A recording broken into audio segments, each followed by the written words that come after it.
Can I tell you guys a secret about me? This is a secret that I didn't think I'd be telling my YouTube family, but I'm going to tell you guys. I can cut people out of my life way too easily.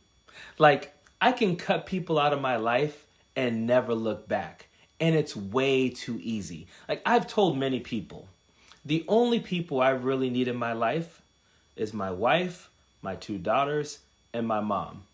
Other than that, if you cross me, I will cut you out of my life easily and never look back.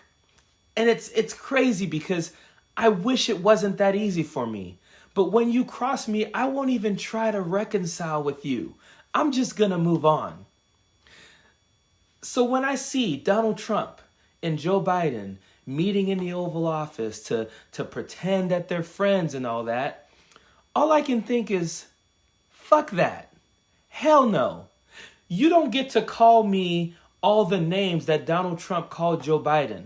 You don't get to call me Sleepy Joe. You don't get to call me fascist, Nazi, criminal, all those things. Say my wife isn't a real doctor. Say the most horrible things about my son and my daughter, and then get to come into the Oval Office with me while we pretend we're cool?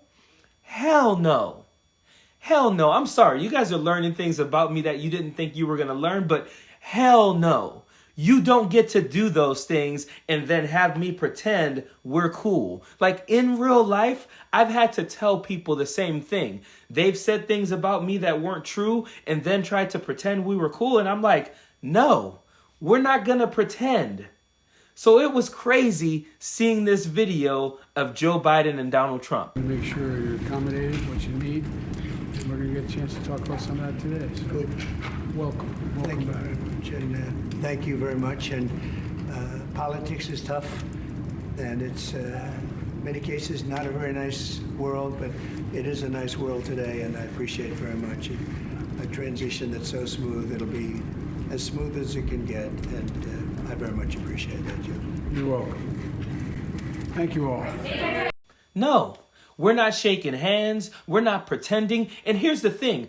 I would not give one damn what people said about me. If I'm Joe Biden, I don't care if the media is writing that I'm being sore or I'm being bitter or whatever. You don't get to say those things about my wife and my family and then I pretend we're cool. I'm sorry. I'm not sitting in the Oval Office with you. There's a way to have a peaceful transfer of power without you and I pretending we're cool. There are staff members who can make sure you get all the information you need. We clean up what we're supposed to do or whatever's supposed to happen. Just like Donald Trump didn't show up to your inauguration, didn't help you transfer or anything like that, you don't have to be the actual person doing it.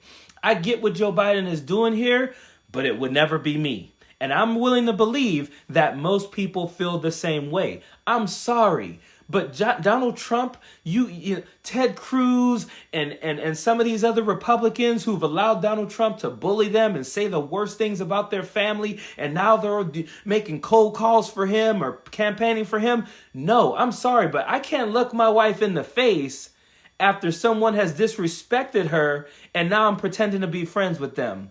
I can't do it. This is not, a knock on Joe Biden as much as it is a knock on the entire system. That is, you get to go and say the worst things about me. And now that you're president, we got to pretend that we're cool. I got to be presidential. No, there are people to handle this transfer without you and I ever shaking hands. Like, there will not be a public picture or video of me shaking the hand of someone who disrespected my family the way Donald Trump disrespected Joe Biden and his family. I'm sorry if that sounds petty. I'm sorry if it sounds bitter. You can call me petty. You can call me bitter. But I said what I said. Period. Don't want no enemies or ops. Envy in they heart, I tell them stop. Vacation on the yacht.